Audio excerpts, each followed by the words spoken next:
Hello everyone, स्वागत है आप सभी का हमारी साइंस क्लासेस में।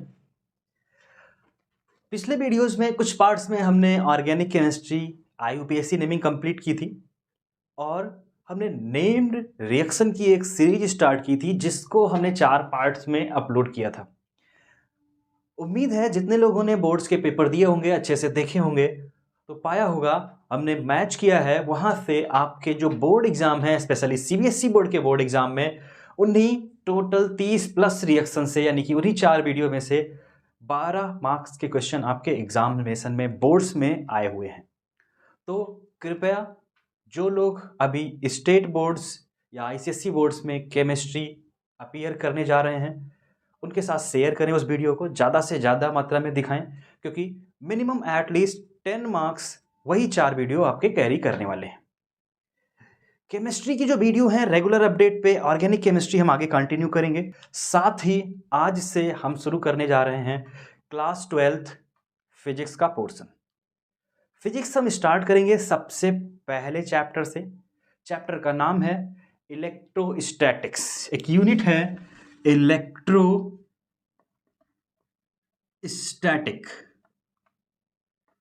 इलेक्ट्रोस्टैटिक में हम शुरुआत से बेसिक पॉइंट से लेके हम पूरे 12th का सिलेबस 1 बाय 1 आपको वीडियो के माध्यम से उपलब्ध कराते रहेंगे। जो भी आपकी जानकारी में या आपके रिलेटिव में 12th क्लास अपीयर कर रहे होंगे, इस बार जस्ट 11th पास किया होगा, पहले ही वीडियो से सबको शेयर करें। हम बहुत ही सिंपल वे में पूरा का पूरा 12th का सिलेबस यहीं पे कंप्लीट करने वाले हैं। ये जो चैप्टर हम स्टार्ट कर रहे हैं ये सिर्फ क्लास 12th के लिए नहीं है।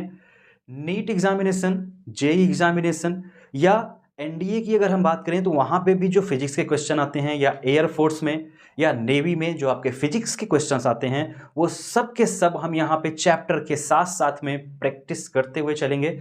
तो ज़्यादा से ज़्यादा मात्रा में इसको शेयर करें। शुरुआत करते हैं हम आज सबसे पहला टॉपिक जिसको हम बोलते हैं चार्ज। तो सबसे पहले पढ़ते हैं चार्ज के बारे में। तो चार्ज क्या है? सबको पता होगा चार्ज को किससे डिनोट करते हैं? क्यू से, कैपिटल क्यू से, कहीं कहीं पे स्मॉल क्यू से। तो चार्ज एक ऐसी प्रॉपर्टी है किसी भी बॉडी की या मटेरियल की टू एज्यूम और फील टू इलेक्ट्रिक फील्ड और मैग्नेटिक फील्ड। सिंपल सा इसका मतलब क्या होता है कि जैसे कोई बॉडी है, ये लेट एज्यूम करते हैं एक छोटा सा गोला है, ठीक है। अब इस गोले के आसपास रीजन में जब हम जाएंगे तो या तो इलेक्ट्रिक फील्ड या फिर मैग्नेटिक फील्ड। तो इलेक्ट्रिक फील्ड भी चार्ज के चारों तरफ और मैग्नेटिक फील्ड भी क्या एज्यूम की जा सकती है। मतलब अगर हम मैग्नेटिक निडल लाएंगे तो भी डिफ्लेक्शन हो सकता है। कैसे होते हैं मैग्नेटिक फील्ड, कब होती है कब नहीं, अभी इसके बारे में तुरंत ही पढ़ने वाले हैं। इलेक्ट्रिक फील्ड हमेशा एज्यूम की जाएगी। चार्ज स्टैटिक होगा, रुका हुआ होगा, तब भी अगर मूविंग होगा तो इलेक्ट्रिक और मैग्नेटिक दोनों फील्ड क्या होती हैं, पाई जाती हैं। बेसिकली चार्ज अगर हम बात करें तो जैसे हम यहाँ पे सामने खड़े हुए दिख रहे हैं, ये बोर्ड है, ये मार्कर है, सबके पास क्या है, चार्ज प्रेजेंट होता है। लेकिन हम किसी बॉडी को चार्ज या अनचार्ज कब कहते हैं? तो जब अनचार्ज बॉडी की बात करेंगे तो उसके अंदर जो बॉडी के पॉजिटिव और नेगेटिव चार्जेस होते हैं वो क्या हो जाते हैं, इक्वल हो जाते हैं। और जब इक्वल हो जाते हैं तो बॉडी कैसी हो जाती है, अनचार्ज्ड हो जाती है। क्योंकि सबने पढ़ा होगा कि जो भी सब्सटेंस बने हुए हैं वो किसके बने हैं, एटम्स के बने हैं। और जब एटम्स के बने हैं तो सबके पास क्या होंगे, इलेक्ट्रॉन्स होंगे, प्रोटॉन्स होंगे। अगर हम प्रोटॉन की बात करें तो प्रोटॉन्स भी क्या होते हैं, इलेक्ट्रॉन्स का चार्ज का नेगेटिव वैल्यू के बराबर होते हैं, ठीक है ना। तो इलेक्ट्रॉन्स पे जितना चार्ज होता है उसके जस्ट अपोजिट प्रोटॉन का, यानी कि दोनों के चार्जेस क्या होते हैं, इक्वल होते हैं। बस सिर्फ साइन का चेंज देखने को मिलता है। तो प्रोटॉन और इलेक्ट्रॉन सारे एटम्स में पाए जाते हैं और सारे एटम से, यानी कि ये प्लास्टिक है, ये भी एटम से बनी है। एटम से बनी है तो क्या ये चार्ज है? नहीं, इसके पास भी इलेक्ट्रॉन प्रोटॉन है, लेकिन ये चार्ज बॉडी की तरह बिहेवियर नहीं करती है। तो हम बॉडी को पहचाने कैसे कि बॉडी चार्ज है? तो वहां पे हमें एक शब्द देखने को मिलता है, डिफिशियंसी या एक्सेस।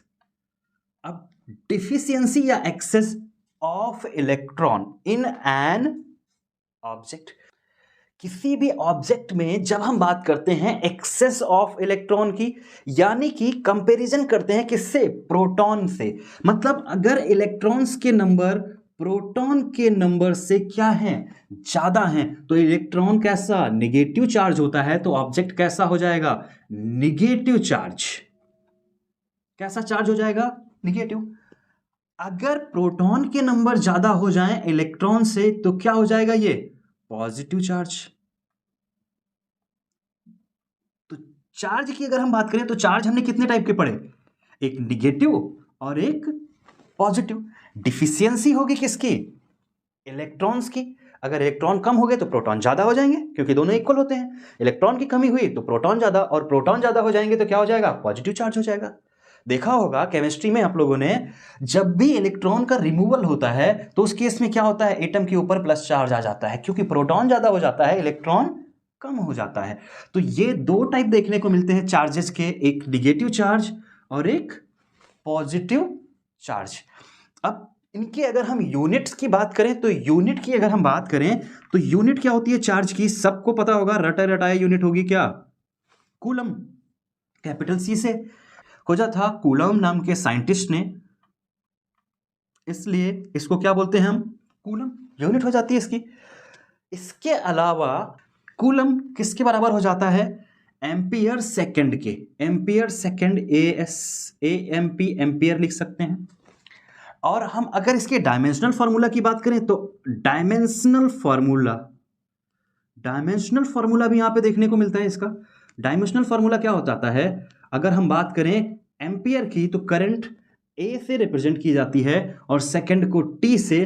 तो जब हम बात करेंगे डायमेंशनल फार्मूला की तो डायमेंशनल फार्मूला किसका, चार्ज का क्या हो जाएगा, ए टी। और यहां पे कुछ सब यूनिट्स भी देखने को मिलती हैं। सब यूनिट्स की अगर हम बात करें तो मिल्किंस नाम के एक साइंटिस्ट ने एक्सपेरिमेंट परफॉर्म किया और इन्होंने बताया कि जो चार्जेस होते हैं वो क्या होते हैं, क्वांटा के फॉर्म में रिप्रेजेंट होते हैं।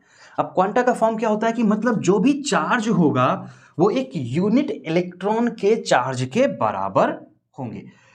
यहां से सब यूनिट डेराइव होती है, जिसको बोलते हैं हम क्या, स्टेट कूलम। क्या बोलते हैं, स्टैट कूलम। स्टैट कूलम जो होती है ये सबसे छोटी यूनिट मानी जाती है। ये किसके बराबर होती है, एक कूलम इक्वल होता है 3 × 10⁹ स्टेट कूलम। कितना छोटा हो गया, 3 × 10⁹ स्टेट कूलम। और इस स्टेट कूलम को हम फ्रैंकलिन के नाम से भी जानते हैं। नाम सुना होगा सबने फ्रैंकलिन का। स्टैट कूलम या फ्रैंकलिन के नाम से जानते हैं। ये सबसे छोटी यूनिट होती है किसकी, चार्ज की। और अगर यहीं पे पूछा जाए, ये यहां पे मेंशन कर लेना, स्मॉलेस्ट यूनिट, स्मॉलेस्ट। अगर लार्जेस्ट पूछी जाए तो लार्जेस्ट यूनिट क्या हो जाती है इसकी, लार्जेस्ट यूनिट होती है इसकी फैरेड। 1 फैरेड इक्वल हो जाता है किसके, 96,500 कूलम के। यानी कि एक फैरेड किसके बराबर हो जाएगा, 96,500 कूलम के। ये हो गया चार्ज और उससे रिलेटेड टाइप्स ऑफ चार्जेस और इनकी यूनिट्स। और डायमेंशनल फार्मूला जरूर याद रख लेना, क्योंकि डायमेंशनल फार्मूला अभी हम कई सारे जगहों पे यूज करने वाले हैं। अब बात करते हैं इनकी प्रॉपर्टीज की। अब प्रॉपर्टीज की बात करते हैं तो सबसे पहली जो प्रॉपर्टी है इसकी कि ये क्या है, स्केलर है। स्केलर क्वांटिटी के बारे में सभी लोग जानते होंगे, ऐसी क्वांटिटी जिसमें मैग्नीट्यूड होता है लेकिन डायरेक्शन नहीं होती है। तो चार्ज की अगर हम बात करें तो ये कमी हो सकती है या अधिकता हो सकती है, लेकिन ये नहीं कहा जाएगा कि बाएं साइड में 2 माइक्रोकूलम कम है, दाहिने साइड में 3 माइक्रोकूलम कम है। ऐसा इसमें मेंशन नहीं किया जाएगा, क्योंकि डायरेक्शन पे डिपेंडेबिलिटी नहीं होती है। तो ये क्या होती है, स्केलर क्वांटिटी होती है। दूसरे की अगर हम बात करें तो चार्ज क्या होता है, ट्रांसफरेबल होता है। मतलब हम चार्ज को ट्रांसफर कर सकते हैं। जैसे एक बॉडी है हायर चार्ज की, 10⁵ कूलम चार्ज था इस पे, और एक के पास 0 कूलम चार्ज था, तो हायर कूलम से यानी कि हम ज़्यादा अमाउंट से चार्ज को लो अमाउंट की तरफ ट्रांसफर कर सकते हैं। जैसे अभी हम पढ़ेंगे किसी भी बॉडी को बाई फ्रिक्शन चार्ज करना, तो वहां पे हम देखते हैं कि जो चार्जेस होते हैं एक बॉडी से दूसरे बॉडी पे ट्रांसफर किए जा सकते हैं। तीसरी इसकी प्रॉपर्टी की अगर हम बात करें तो चार्ज हैज मास। क्या होता है? मास होता है। ये इसकी यूनिक प्रॉपर्टी होती है। अगर हम बात करें मास की, तो मास अगर कोई बॉडी है, जैसे 2 किलो बॉडी है, तो कोई जरूरी नहीं है कि उसके पास चार्ज हो, अनचार्ज भी हो सकती है। लेकिन अगर कहीं पे भी चार्ज है तो ये जरूरी है कि उसके पास मास होगा। Without mass charge is not possible, मतलब एग्जिस्ट ही नहीं कर सकता है। अगर मास नहीं होगा तो चार्ज नहीं होगा। अब यहां पे अगर हम बात करें चार्ज की, तो जब इलेक्ट्रॉन क्या हो जाते हैं? डिक्रीज हो जाते हैं, कमी हो जाती है, डिफिशियंसी हो जाती है इलेक्ट्रॉन की, तो मास क्या हो जाता है? इलेक्ट्रॉन की कमी होने का मतलब क्या हो गया कि जो चार्ज है उस पर क्या हो जाएगा? Positive charge. पॉजिटिव चार्ज मतलब इलेक्ट्रॉन की कमी, इलेक्ट्रॉन की कमी मतलब मास की कमी हो जाएगी, मास भी क्या हो जाएगा? डिक्रीज कर जाएगा। अगर हम नेगेटिव चार्जेस की बात करें तो नेगेटिव चार्जेस पे क्या होता है? इलेक्ट्रॉन इंक्रीज करता है, इलेक्ट्रॉन ज्यादा इसलिए नेगेटिव चार्ज, अभी हमने पढ़ा था थोड़ी देर पहले। तो मास क्या हो जाता है? मास इंक्रीज कर जाता है। तो ये पॉइंट याद रखना ये। फिर अगर हम बात करें फोर्थ टर्म की, क्वांटाइजेशन ऑफ चार्ज, क्या नाम बोलते हैं इसको? Quantization of charge. Quantization of charge simply से कहता है कि जब भी फ्रीली कोई चार्ज नेचर में एग्जिस्ट करता है तो वो हमेशा एक whole number of multiple of electrons के इक्वल होता है। सिंपल से कहने का मतलब है the quantization of charge is a virtue of all free electron is the integral multiple of the number of charge on electrons. That means अगर हम यहां पे मेंशन करें तो जो Q है ये किसके? N और E के इक्वल हो जाता है। E क्या है? E is a charge on electron 1.6 into 10 to power -19 coulomb इसकी वैल्यू होती है। तो यहां से जितने नंबर ऑफ चार्जेस प्रेजेंट होंगे वो सारे के सारे क्या हो जाते हैं? हमेशा क्वांटाइज्ड फॉर्म में देखने को मिलते हैं। फिर अगर हम इसकी फिफ्थ प्रॉपर्टी की बात करें तो ये हमारा क्वांटाइजेशन के बाद आता है conservation of charge. Conservation of charge. Conservation of charge क्या कहता है कि charge neither can be created nor can be destroyed. मतलब क्या है इसका कि ना हम इसको बना सकते हैं, जैसे एनर्जी का कंजर्वेशन ऑफ एनर्जी फॉलो करता है, वैसे ही कंजर्वेशन ऑफ चार्ज की अगर हम बात करेंगे तो ये कहता है कि neither we can create the charge nor we can destroy, it will be always conserved. मतलब कहने का है कि जैसे एक बॉडी हमने ली और इस पे चार्ज था 5 माइक्रो कूलम का, दूसरी बॉडी हमने ली इस पे चार्ज था 2 माइक्रो कूलम का। इस टाइप पे कई सारे क्वेश्चन पूछे जाते हैं आपके। इन दोनों को पहले एक तार के थ्रू जोड़ दिया गया, एक वायर कैसा? Conducting wire. तो अब इनके पास जो नेट चार्ज हो गया वो कितना हो गया? दोनों पे इंक्लूड करके जो चार्ज हो जाएगा, जब इनको अटैच कर दिया गया तो नेट चार्ज कितना हो जाएगा? 7 माइक्रो कूलम। और जब नेट चार्ज हो जाएगा तो अब अगर वायर को सेपरेट कर लिया जाए तो ये जो चार्ज देखने को मिलेंगे दोनों पे, इस पे 3.5 माइक्रो कूलम का और इस पे 3.5 माइक्रो कूलम का, मतलब क्या हुआ? 7 इधर भी था, 7 यहाँ पे भी है, चार्ज का कोई नुकसान नहीं हुआ। लेकिन इस बॉडी पे 5 और 2 का डिफरेंस था, अब दोनों पे क्या हो गए? Charge equalise. इससे रिलेटेड क्वेश्चन बहुत सारे पूछे जाते हैं, तो इस पॉइंट को जरूर ध्यान रखना। कंजर्वेशन ऑफ चार्ज, सबसे ज्यादा क्वेश्चन इस पूरे चार्ज से रिलेटेड टॉपिक में यहीं से पूछे जाते हैं। चार्ज की जो अगली प्रॉपर्टी है ये होती है कि चार्ज इनवेरिएंट देखने को मिलता है। Charge is invariant.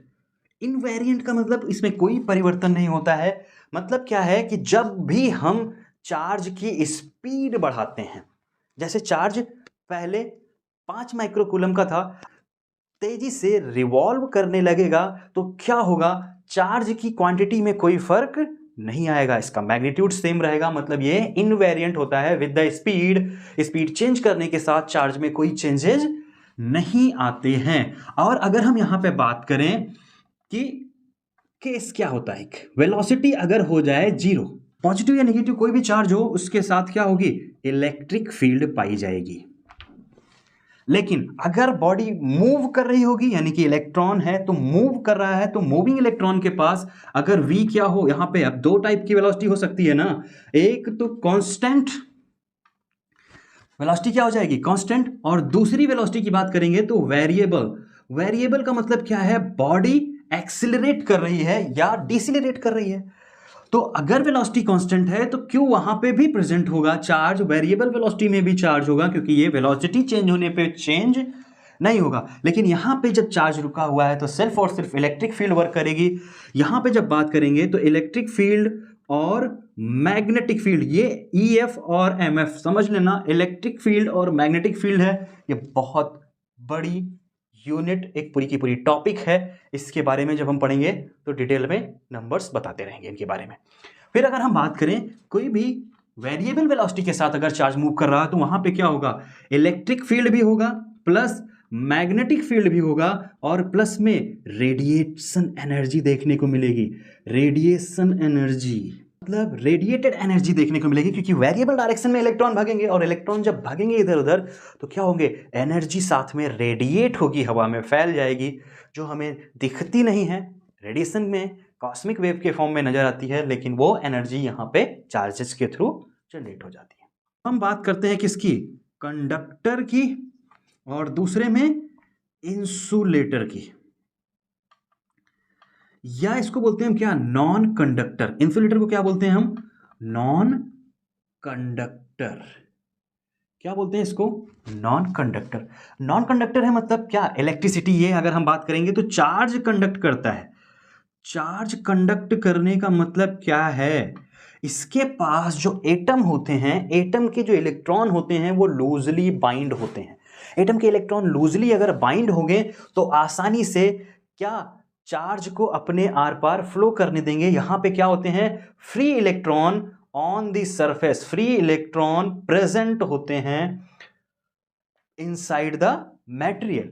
यहां पे फ्री इलेक्ट्रॉन्स क्या होते हैं, फ्री इलेक्ट्रॉन्स की अगर हम बात करें तो फ्री इलेक्ट्रॉन्स क्या होते हैं, एब्सेंट होते हैं, लूजली बाइंडिंग नहीं होती है। यहां पे क्या होती है, कॉम्पैक्ट बाइंडिंग होती है, कॉम्पैक्ट बाइंडिंग एनर्जी होती है ऑफ एटम।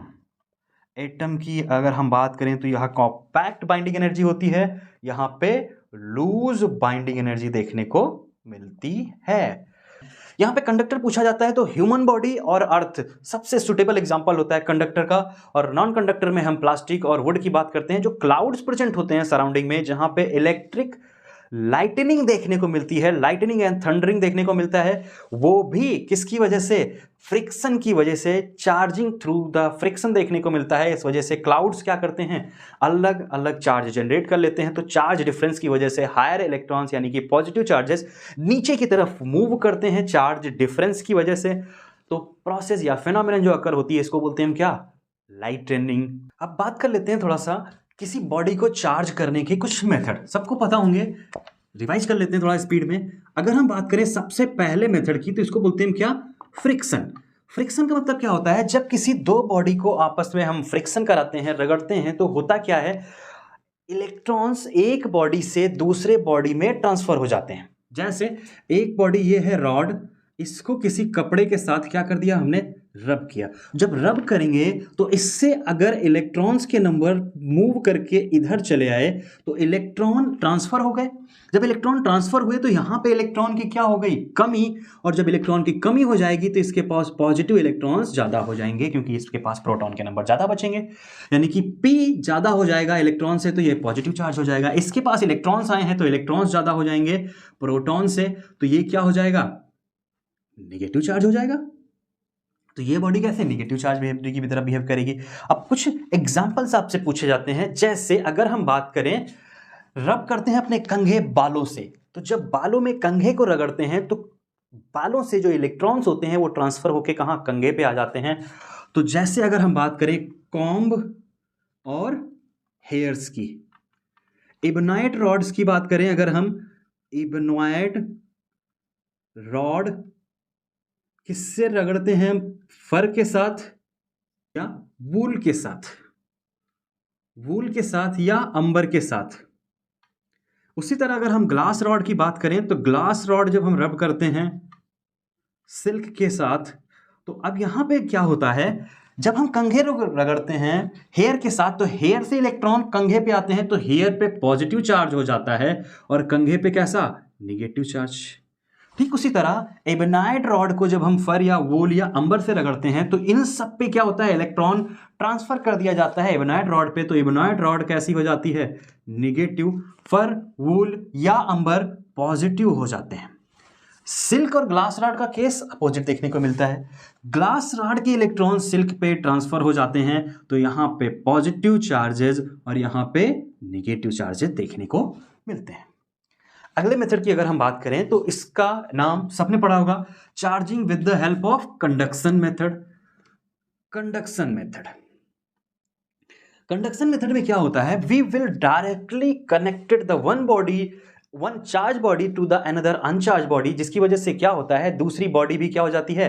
चार्ज हो जाती है। एक पहले से चार्ज थी, वायर लिया, दूसरे में वायर से कनेक्ट कर दिया, तो दूसरी बॉडी भी क्या हो जाएगी? चार्ज हो जाएगी आपस में कनेक्शन की वजह से।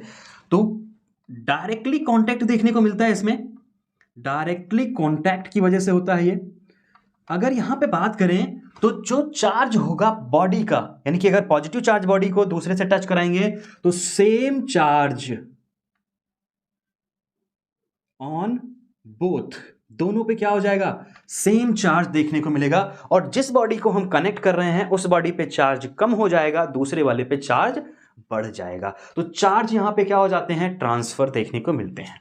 अगला मेथड है तीसरा, चार्जिंग बाय इंडक्शन, या इसको बोलते हैं सीधे सीधे इंडक्शन मेथड। इंडक्शन मेथड में क्या करते हैं? हम चार्ज बॉडी को दूसरी अनचार्ज बॉडी के पास लेके जाते हैं। जैसे ये एक अनचार्ज बॉडी है, इसके पास बहुत सारे क्या हैं? चार्जेज बिखरे पड़े हैं। यही तो होता है ना अनचार्ज बॉडी में, जब इसके पास कोई चार्ज बॉडी लेके जाते हैं, इस पे लेट पॉजिटिव चार्जेस हैं सारे के सारे, इसको हमने टच नहीं कराया है, हम सिर्फ नियर बाई द ऑब्जेक्ट या uncharge body we will take place the charge body. और फिर क्या देखने को मिलता है? चूंकि ये पॉजिटिव चार्जेस हैं, पॉजिटिव चार्जेस क्या करते हैं? सेम चार्जेस को रिपेल करते हैं और अपोजिट को क्या कर लेते हैं? अट्रैक्ट कर लेते हैं। और जब अट्रैक्ट करेंगे तो ये जो निगेटिव चार्जेस थे अभी बिखरे हुए थे, सारे निगेटिव चार्जेस इधर आ जाएंगे और पॉजिटिव चार्जेस इधर आ जाएंगे। अब इसको हम सेपरेट करके यहां से अर्थिंग कर देंगे। अर्थिंग होने की वजह से जो सारे पॉजिटिव चार्जेज होंगे वो बाहर निकल के चले जाएंगे और ये बॉडी क्या हो जाएगी? निगेटिवली चार्ज हो जाएगी। तो यहां पे क्या देखने को मिलता है? ये डायरेक्टली कांटेक्ट था, ये सिर्फ नियर बाई लेके आते हैं, नॉट बाय डायरेक्टली कांटेक्टिंग। वहां पे सेम चार्ज दोनों पे हो जाते हैं। यहां पे देखो पॉजिटिव चार्ज लेके आएंगे तो निगेटिव चार्ज देखने को मिलेगा। वहां पे क्या हो रहा था? जो बॉडी थी उसके चार्ज कम हो रहे थे, लेकिन यहां पे इंड्यूस्ड बॉडी, यानी कि जिसकी वजह से चार्ज का इंडक्शन हो रहा है, इस पे चार्जेस की कोई चेंजेस नहीं देखने को मिलेंगे, जितने चार्ज थे उतने ही रहेंगे। इस पे नेगेटिव चार्ज हो जाएगा, हमेशा अपोजिट चार्ज जनरेट होता है इंडक्शन में, कंडक्शन में सेम चार्ज। ठीक है, अब थोड़ा सा बात कर लेते हैं चार्ज के बारे में। जो चार्ज होते हैं पॉजिटिव और पॉजिटिव, निगेटिव और नेगेटिव, अगर पॉजिटिव पॉजिटिव आपस में पास आते हैं तो ये एक दूसरे को क्या करते हैं? धक्का देते हैं। सेम टाइप निगेटिव निगेटिव भी आपस में आएंगे तो क्या करेंगे? एक दूसरे को धक्का करेंगे। धक्का देने का मतलब यहां पे क्या होता है? रिपल्सन देखने को मिलता है। क्या देखने को मिलता है? रिपल्सन। ये रिपल्सिव फोर्स लगाते हैं, एक दूसरे को दूर भगाते हैं। कौन? सेम। इसलिए बोलते हैं क्या? Same charges always repel each other. But अगर एक पॉजिटिव है और एक निगेटिव है तो ये एक दूसरे को क्या करते हैं? अट्रैक्ट करते हैं, यानी कि यहां पे देखने को मिलता है अट्रैक्शन। ये जरूरी नहीं है कि जो बॉडी पॉजिटिव और निगेटिव हो वो अट्रैक्शन शोन करे। देखने को मिलता है कुछ positive charge body uncharged body को भी अपनी तरफ क्या कर लेती हैं? अट्रैक्शन शोन देखने को मिलता है। किसमें? अनचार्ज्ड में। अनचार्ज्ड भी होगी तब भी क्या देखने को मिलता है? अट्रैक्शन। इसलिए जब भी किसी चार्ज को रिकॉग्नाइज करना हो कि बॉडी चार्ज है या नहीं, तो उसके लिए सबसे बेहतर तरीका होता है आपका रिपल्सन। अगर रिपल्सन हो रहा है तो जाहिर सी बात है कि वही चार्ज वहां पे प्रेजेंट है, तभी वो रिपल्सन कर रहा है। क्योंकि अट्रैक्शन क्या है, पॉजिटिव में भी देखने को मिलेगा और अनचार्ज में भी देखने को मिलेगा। तो ट्रूली स्पेसिफाई करने के लिए यूज किया जाता है रिपल्सिव मेथड में। यहां पे कुछ क्वेश्चंस कभी कभी पूछे जाते हैं चार्जेस और मास में। तो चार्जेस और मास की अगर हम बात करें तो चार्ज नेचर में एग्जिस्ट करेगा तब जब उस पर मास होगा, डिपेंडेंट होगा। लेकिन मास आसानी से नेचर में क्या कर सकता है, एग्जिस्ट कर सकता है, उसको चार्ज की जरूरत नहीं होती है। अगर हम बात करें किसी भी चार्ज को रिकॉग्नाइज करने के लिए कि किसी बॉडी में चार्ज बॉडी है या अनचार्ज है, तो उसके लिए गोल्ड लीफ इलेक्ट्रोस्कोप, नाम याद रखना इसका, गोल्ड लीफ इलेक्ट्रोस्कोप, ठीक है, वोल्टमीटर या इलेक्ट्रोमीटर, ये कुछ डिवाइसेस हैं, इनसे हम चार्ज को क्या कर लेते हैं, मेजर कर लेते हैं। चार्ज को मापने के कुछ तरीके होते हैं, इनके एक्सपेरिमेंट्स आप लोग पिछले लोअर क्लासेस में पढ़ चुके होंगे। यहाँ पे ज़्यादा डिटेल आपके सिलेबस में इनके बारे में मेंशन नहीं की गई है, ना इससे रिलेटेड कुछ क्वेश्चंस पूछे जाते हैं। उम्मीद है चार्ज से रिलेटेड जो थ्योरेटिकल पार्ट था ये समझ में अच्छे से आया होगा। इसका न्यूमेरिकल पोर्शन और इसके आगे का जो पार्ट है वो आपको अगले वीडियो में मिलेगा। उम्मीद है यहाँ तक पूरा का पूरा पोर्शन क्लियर होगा। अभी के लिए इतना ही, मिलते हैं अगले पार्ट में, तब तक के लिए धन्यवाद।